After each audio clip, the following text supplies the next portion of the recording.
வாழ்த்துறை வழங்கிய ஹசரத் அவர்களுக்கு ஷைഖு தரீகத் மாலிக் ஹசரத் அவர்கள் பொன்னாடை போர்த்தி கௌரவம் செய்வார்கள். அடுத்ததாக தாராபுரம் மதீனா மஸ்ஜிதின் தலைமை வரஹ்மத்துல்லாஹி வபரகாத்துஹு. கண்ணியத்திற்கும் பேரன்பிற்கும் பெருமதிப்பிற்கும் உரிய எங்களின் ஆசிரியர்களான ஆசான்களான மூத்த உலமா பெருமக்களே மற்றும் இளம் ஆலிம்களே, ஆலிமாக்களே, மஸ்ஜிதுகளின் நிர்வாகிகளே, பெரியவர்களே, சகோதரர்களே, சகோதரிகளே, அல்லாஹ் ஜல்ல ஜலாலுஹு அமனவாலுஹு இந்த மஜ்லிஸை நிறைவாக கபூல் செய்தல்வானாக என்ற துஆவுடன் நிறைய உலமாக்கள் அறிஞர்கள் பேச இருப்பதால் சில வார்த்தைகளோடு நான் முடித்துக் கொள்கிறேன். கண்ணியமான பெருமக்களே, ஏறத்தாழ 20-21 ஆண்டுகளாக நான் இந்த பள்ளியில் இங்கே இருக்கக்கூடிய மகள் இமாமாக இருக்கிறேன். அந்த பழைய நினைவுகள் எப்படி சொல்லுவாங்களா இல்லையா, கடந்த கால நினைவுகள், அதை அசை போட்டு பார்க்கின்ற பொழுது எனக்கு ஆச்சரியமாக இருக்கிறது. என்ன பெயரில் ஹசரத் பேர் வச்சாங்கன்னு தெரியல, மனாரு தையிபாத்துன்னு சொல்லி. அதே மாதிரி எங்கள் பள்ளிக்கு மதீனா பள்ளின்னு எப்படி பேர் வச்சாங்கன்னு தெரியல. மதீனாவுக்கு தையிபா என்ற பேர் இருக்கிறது, தையிபாவுக்கு மதீனான்னு பேர் இருக்கு.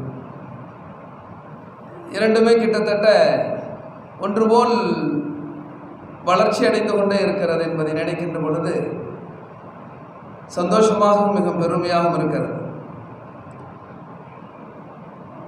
தம்பி ஆஷிக் அலி அவர்கள் அந்த சின்ன குழந்தையாக இருக்கும்போது, நான் மஹூது மஸ்துக்கு வந்து ஹிப்ஸில் தான் தெரியும், நம்மள்ட்ட வந்து குழந்தையாக இருக்கும்போது அங்கே வந்திருந்தேன், வருவார். இந்த அதே துருதுரு, இப்போவும் அதே துருதுரு. அல்லாஹ் ஜல்ல ஜலாலுஹு அவருடைய இந்த துருதுருவை கபூல் செய்வானா.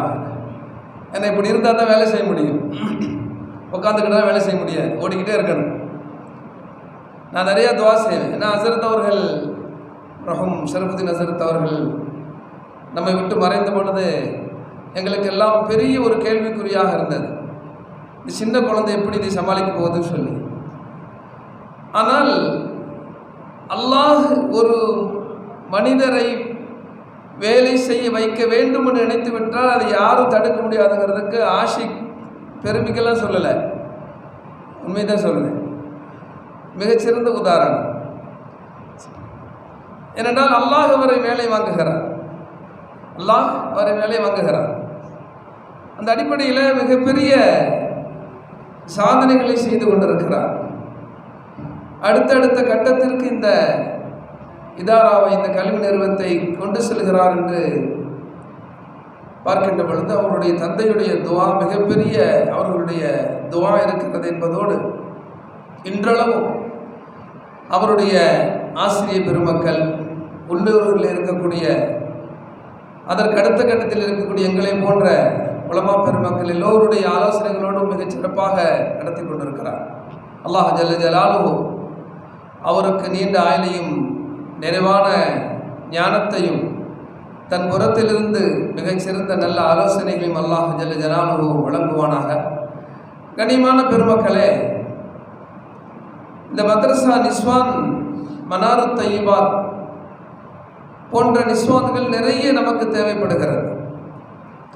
ஏனென்றால் இன்று நாம் பெண் சமூகத்திலே நிறைய பட்டதாரிகளை, விஞ்ஞானிகளை, மருத்துவர்களை, பொறியாளர்களை, இன்னும் சொல்ல போனால் விண்வெளி பயணம் செய்யக்கூடிய விண்வெளி சாகசக்காரர்களை எல்லாம் நாம் உருவாக்கிவிட்டோம். ஆனால் நல்ல தாய்மார்களை உருவாக்க தவறிவிட்டோம். ஏன்னா இன்னைக்கு அதுக்கு தான் ரொம்ப தட்டுப்பாடாக இருக்கு. நீங்கள் பார்க்கலாம், இன்றைய நவீன கல்வி திட்டம் இவர்களை எல்லாம் உருவாக்குகிறது. எல்லாத்துலேயும் கோல்டு மெடல், ஸ்கூலில் இருந்து யூனிவர்சிட்டி வரைக்கும் கொலம்பியாவிலிருந்து ஆக்ஸ்போர்டு வரைக்கும் எல்லாத்துலேயும் சிஇஓ ஆகட்டும், பெரிய பெரிய கோல்டு மெடலிஸ்ட் எல்லாத்துலேயும் செய்கிறாங்க. பெண்களை உருவாக்கி விடுகிறார்கள். ஆனால் அவர்கள் ஒரு நல்ல தாயாக தோற்று போய் விடுகிறார்கள். காரணம் என்னன்னு சொன்னால் அவர்களுடைய படைப்பின் நோக்கத்தை நாம் அவர்களுக்கு உணர்த்த தவறிவிட்டோம். அந்த நோக்கத்தை கற்றுக் கொடுக்கக்கூடிய இடங்கள் தான் இந்த மதரசாக்கள். கனிமான பெருமக்களே, இன்று நமக்கு எப்படிப்பட்ட தாய்மார்கள் தேவை என்பதற்கு நிறைய வரலாறுகளை நாம் சொல்லலாம். எனக்கு 5 நிமிஷம் தான் கொடுத்துருக்குறாங்க, அதனால் சுருக்கமாக சொல்லிடுறேன். நாம் சஹாபாக்களுடைய வரலாறுகளை படித்திருப்போம். தன்னுடைய குழந்தைகளை ஒவ்வொருவராக போர்க்களத்திற்கு அனுப்பி ஷஹீதாவதற்கு ஆர்வமூட்டி அன்னை ஹன்சாவிலிருந்து உம்மு அம்மாரா வரைக்கும் நிறைய நம்ம வரலாறுகளை கேள்விப்பட்டிருப்போம். ஆனால் இன்று அதற்கான தேவைகள் எல்லாம் நமக்கு அல்லாஹ் கொடுப்பதில்லை. நம்முடைய பலவீனம் அல்லாஹ்வுக்கு தெரியும். அல்லாஹ் யார்கிட்ட இருந்து ஷஹாதத்தை நாடா அவங்களுக்கு தான் ஷஹாதத்துடைய பாக்கியத்தை கொடுப்பான். நம்மள மாதிரி ஆளுநர்கள் அந்த பாக்கியத்தை எல்லாம் கொடுக்க போகிறதில்லை. ஆனால் நமக்கு முன்னால் இருக்கக்கூடிய மிகச்சிறந்த வாய்ப்பு, குறிப்பாக தாய்மார்களுக்கு முன்னால் இருக்கும் மிகச்சிறந்த வாய்ப்புகள் என்ன அப்படின்னு சொன்னால், தன்னுடைய குழந்தைகளை நல்ல மனிதர்களாக உருவாக்குறது. இந்த நல்ல மனுஷனாக இருந்தால் முஸ்லீமாக இருப்பான். அதான் இப்போ இருக்கக்கூடிய கண் முன்னால் நமக்கு இருக்கக்கூடிய உண்மை. அதுதான் வெறும் அந்த உலக கல்வி மட்டும் எப்படிப்பட்டவர்கள் உருவாக்குறது என்பதற்கு நாம் பெரிய ஆராய்ச்சியெல்லாம் பண்ண வேண்டியதில்லை. அப்பப்போ நேரம் கிடைக்கும் போது டெய்லி நியூஸ் பேப்பர் பார்த்தா போதும். அறுபகளோடு வரக்கூடிய மாணவன் செல்ஃபோனை பிடிங்கிச்சுன்னு சொல்லி செருப்புலேயே வாத்தியார் அடிக்கிற ஸ்கூல் கல்லூரி மாணவி, இப்படியாக நிறைய வன்முறைகள், ஆபாசங்கள், அசிங்கங்கள், கோழைத்தனங்கள் தான். இந்த 3-4 மாதத்தில் 14 பேர் நீட்டுக்காக தற்கொலை பண்ணியிருக்கான். இப்போ நமக்கு தெளிவாக தெரிகிறது, இன்றைய கல்வி முறை குழந்தைகளிடம் வன்முறை, கோழைத்தனம், அசிங்கம், சுயநலம் இவற்றைத்தான் உருவாக்கி கொண்டிருக்கிறது. ஆனால் இந்த நிஸ்வான்கள், மதரசாக்கள் எல்லாம் மிக தூர நோக்கோடு, மிக நீண்ட நெடிய ஒரு வெற்றியை நோக்கி கடந்து செல்கிறது என்பதை பார்க்கின்ற பொழுது நாம் மிக முக்கியமாக இதில் சில விஷயத்தை நாம் கவனத்தில் கொள்ள வேண்டும். தாய்மார்களுக்கு நான் சொல்லிக் கொள்வது, இப்பொழுதும் ஒன்றும் கெட்டுப்போகவில்லை. உங்களுடைய குழந்தைகளை எப்படி உருவாக்க வேண்டும் என்பதற்கு நமக்கு முன்னால் நிறைய முன்மாதிரிகள் இருக்கிறார்கள். சில ஆண்டுகளுக்கு முன்னால் மறைந்த தேவபந்துடைய தலைமை முஃப்தி அல்லாமா சயீத் சாப் பாலன்புரி ரஹமத்துல்லாஹுடைய வரலாற்றில் எழுதுகிறாங்க.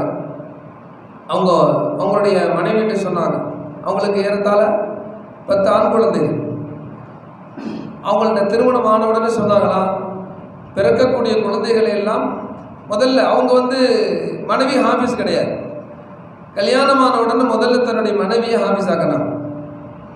அதற்கு பிறகு வரிசையாக குழந்தைகள், எல்லா குழந்தைகளையும் தாய் ஹாஃபிஸாக ஆக்குகிறார்கள். எல்லா ஆண் குழந்தைகள் 10 குழந்தைகள். ஒவ்வொரு குழந்தைக்கும், ஒவ்வொரு ஆண் குழந்தைக்கும் திருமணம் செய்து வருகின்ற பொழுது அவங்க செய்கிறது என்னன்னு சொன்னால், மருமகளையும் ஹாஃபிஸ் ஆக்கிடு. இப்படியாக 10 மருமகளும் ஹாஃபிஸ், அடுத்து பேர குழந்தைகள், இப்படியாக ஒரு குடும்பத்தில் பிறக்கின்ற அத்தனை குழந்தைகளுமே ஹாஃபிஸாக ஆக்குகிறார்கள் என்று சொன்னால் அதற்கான அடிப்படையாக ஒரு பெண்மணி. சமீபத்தில் ஒரு ரமலானுக்கு பிறகு அல் ஜசீராவுடைய ஒரு செய்தி தொகுப்பு ஒரு காணொலி பார்த்தேன். இன்றைக்கி அதில் இருக்கும். அதில் இந்த வருஷம் எகிப்துடைய அல் அஸ்ஹர் பல்கலைக்கழகத்தில் தராவீஹ் தொழு வைத்த ஒரு பிளைண்ட் ஹாஃபிஸ், கண்ணு தெரியாதவர், ஷேக் முகமது அஹமது ஹசன் அல் அஸ்ஹரின்னு சொல்லிட்டு. ஆமாம், நிறையா கண்ணு தெரியாத ஹாஃபிஸ்களை பார்த்துருக்குறோம், அதனால் நமக்கு பெருசாக தெரியாத நிறைய அவர் இருக்கிறாங்க. ஆனால் அவருடைய அந்த தொகுப்பை பார்க்கின்ற பொழுது எனக்கு ஆச்சரியம் ஏற்பட்டது. அந்த காணொலியில் அந்த மாணவருடைய தாயை பேட்டி காண்கிறார். ஒரு நடுத்தர வயதுடைய ஒரு பெண்மணி, சுரையான்னு சொல்லி, எகிப்தை சேர்ந்தவங்க, இஸ்கந்தரியாவை சேர்ந்தவங்க. அப்போ அவங்க பேட்டி கேட்குறார், நீங்கள் யார், எப்படி இந்த குழந்தை ஹாஃபிஸ் அப்படின்னு சொல்லி வரும்போது அவங்க சொல்கிறாங்க, எனக்கு 3 குழந்தைகளையும் காட்டுறாங்க. அதில் பெரியவர் தான் இவர், ஷேக் முகமது ஹசன் அப்படின்னு சொல்லிட்டு. இந்த வருஷம் ரமலானில் தராவீஹ் தொழு வச்சிருக்கிறார். மிகப்பெரிய சபா காரி, அற்புதமான காரி. இவர் 3 வயசுல ஹிஃப்ஸ் ஆரம்பிச்சு 8 வயசுல முடிச்சிருக்கிறார். கண்ணு தெரியாதவர்களாம் ஞாபகம். நான் இவர் மட்டும்தான் ஹாஃபிஸ்ன்னு சொல்லி நினைச்சா, இதுக்கு அடுத்து முகமது ஃபாரிஸ்ன்னு சொல்லி ஒரு தம்பி, அவரும் பிறவியிலே குருடர், கண் தெரியாதவர், அவரும் ஹாஃபிஸாக இருக்கிறார். அதற்கடுத்து ஒரு சகோதரி மலிகான்னு நினைக்கிற பேர், அந்த பிள்ளை 21 ஜூஸ் பாடம் பண்ணியிருக்கு. இன்னும் அநேகமாக இன்னொரு 6 மாதத்தில் ஹாஃபிஸ் ஆயிருக்கு. நீங்கள் யோசித்து பாருங்கள், நல்லா கண்ணு தெரியுற நல்லா எல்லாம் சரியாக இருக்கிற பிள்ளையே இன்னைக்கு +2 படிக்கிறான், காலேஜ் படிக்கிறான், அழிப்பே தெரிய மாட்டேங்குது. ஆனால் கண் தெரியாத 3 குழந்தைகள் அடுத்தடுத்து 3 பேரும் பிறவிலேயே கண் தெரியாதவன். இப்போ அந்த சுரையா அப்படிங்கிற ஒரு பெண்மணி, ஒரு தாய் மனது வைத்தார் என்று 3 பேரும் ஹாஃபிஸலாக ஆகியிருக்கிறான்னு சொன்னார். இப்போ பெண்கள் நினைத்தால் என்ன வேண்டுமானாலும் செய்ய முடியும் என்பதற்கு இதெல்லாம் மிகச்சிறந்த உதாரணம். எனவே கண்ணியமான தாய்மார்களே, சகோதரிகளே, எல்லோரும் மனது வையுங்கள். என்று உங்களுக்கு முன்னால் நிறைய வாய்ப்புகள் காத்து கிடக்கிறது. இன்றைக்கெல்லாம் பெண்கள் ஹாஃபிஸ் ஆகிறதுக்கு சர்வசாதாரணமாக ஆகிவிட்டது. அதனால் ஒவ்வொருவரும் நியத்து வையுங்கள், என்னுடைய குழந்தைகள் ஹாஃபிதலாக இருக்க. அதுக்கு நீங்கள் படிக்க வைங்க. அதுக்கு மேலே இன்றைக்கி நிறையா ஹாஃபிதர்கள் இன்ஜினியர்களாக, மருத்துவர்களாக, பேராசிரியர்கள் நிறைய உருவாகிக்கிட்டு இருக்கிறாங்க. அடிப்படையில் என்னுடைய குழந்தைகள் ஹாஃபிஸாக வேண்டும் என்ற எண்ணம் வையுங்கள். அல்லாஹ் ஜல்ல ஜலாலுஹு அது நிச்சயமாக உங்களுடைய முயற்சிகளை கபூல் செய்வான்.